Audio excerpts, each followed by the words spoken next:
Okay, so now let's talk about becoming customer obsessed with Doug Donaldson, a longtime Bluewater partner. Doug is the president at Stone Arch Bridge Group, a firm based out of Minneapolis, Minnesota, that helps franchise turn their data into powerful insights. Doug has over 30 years of business experience and has served as the CEO of Dry Steam Humidifier and PrimeNet Data Systems, VP of Strategic Marketing for Carlson Marketing Group, and has many other business leadership roles. Doug has a depth of experience in franchising and international sales, marketing, advertising, and information technology. Thanks for joining us, Doug. Thank you, Christine. It's good to be here. Great. I'll hand it over to you. All right. Very good. Thank you. Welcome to the age of the customer. And the theme really is becoming a customer-centric organization. So along that theme, if you imagine that, customer data is the key. Gartner estimates that by 2017, the CMO will spend more money on information technology than the CIO. Hard to imagine, but we can already see it happening. Our position is to become customer-centric. Knowing your customer at the invoice level today is the foundation for understanding what your customers may want and need from your brand tomorrow. The key here is growing customer visits. If customer visits are not growing, really the brand is dying. So, we've broken that into kind of talking about segments. What customer segments really need to grow? So we've kind of said, all right, let's take first-time customers, that we all know about. And then there's the other end of that extreme, which is repeat customers, which we call loyals, who have multiple purchases and high return rates. Then we have this other group called transition customers, which are on their way to becoming loyals, but we can't really count them as a loyal yet. All visits and sales can be bucketed into these three segments. So analyzing, if you think about this, analyzing then the return rates of these three segments will determine where marketing should focus its resources on increasing the return rates that will lead to customer growth.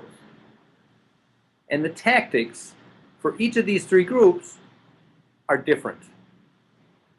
We kind of developed this idea that every invoice tells a story. As we just talked about, there's this first-time customer, second-time customer, fifth-time customer. And what we try to do is then, how have they reacted to a marketing promotion or a broadcast event? Are they using a discount? Are they going to the same location or a different location? How close are they to the store? What's the real traffic pattern? Are they habituated to a day of the week that they like to come in? Are they in or out of their own personal cycle? Who performed the service? Did they have previous purchases? So over time, the invoice really develops a customer perspective for each transaction that is able to look backward at past customer behavior and look forward to future customer behavior, and these patterns emerge. So the other idea, kind of fundamental to that, is that we need to look at customers over time and their transaction data over time. Analyzing, if we think of then, what are the things or the events that the organization did to actually drive that behavior for the brand. So was it the price that was being offered? Was it the discount that was being applied? Was it the product or product basket that was actually offered at that point in time? Was it due to an advertisement that was out? Is it really due to location? Is it really due to an employee? The idea of an employee is kind of fundamental to certain businesses. Was it due to the speed of service? So that we're really looking at what organization behaviors drove that sale for that customer and potentially that customer segment. One of the areas that we're looking or trying to illustrate the idea about what we just talked about transaction information is a case study, and one of our clients is a major no-appointment discount hair care organization. that took this plunge about getting customer transaction information 15 years ago. What are the results? They've experienced 26 quarters of customer visit growth and 31 quarters of same salon sales growth. So that's, if we apply a little math to that, that's about 6.5 years of customer visit growth and close to 8 years of same salon sales growth. While their major competitors have experienced same-store sales declines during the last 3 years. So pretty powerful results. So how did they do it? Well, first they signed up for knowing customers at the transaction level. But then it became a relentless focus and organizational alignment on growing customer visit counts.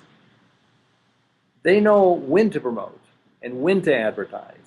They know how to discount profitably by gaining incremental visits. They really know who responds. They develop and know which marketing programs incrementally improve customer return rates. So that's a lot of insight. And a lot of that insight is driven the results of this organization. Christine. Thanks, Doug. That was really great. So as you pointed out, big data gives franchises a huge competitive advantage, but it can be really daunting making sense of all that data. In fact, I read recently that we create 2.5 quintillion bytes of data every day. Is that even a word? How does a franchise even get started? Well, we'll give you the three-step approach here. Certainly the beginning of that, and I've kind of dwelled on it all the way through this presentation, is this idea about knowing customers at a transaction level. So that's a fundamental piece of the equation of really trying to drive insight by knowing customers transactionally. The second part of that is really segmenting them into logical buckets that this new transition and repeat customer groups. Because the return rates of those three groups are fundamentally different, and marketing can have a great deal of impact over those. The last is then really developing the marketing programs to change these return rates of those segments. Simple idea, but it really hinges on your ability to know your customer at the invoice level. Great. Thanks again, Doug. That was really, really good information. And it truly gives us something to think about coming in 2013, if not clearly sooner than that. And with that, I'd like to thank all of you for joining us today. Again, if you have any questions about the topics presented in the webcast, our Twitter handle is @BluewaterBrand, and please use the hashtag RevUp2013. And if you like today's webcast, I have a sneak peek for you about our next webcast coming soon.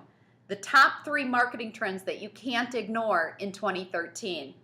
We'll talk about top digital marketing trends for 2013, the power of marketing to the individual, and more about the power of big data in one-to-one marketing. We hope you join us again. Thanks so much.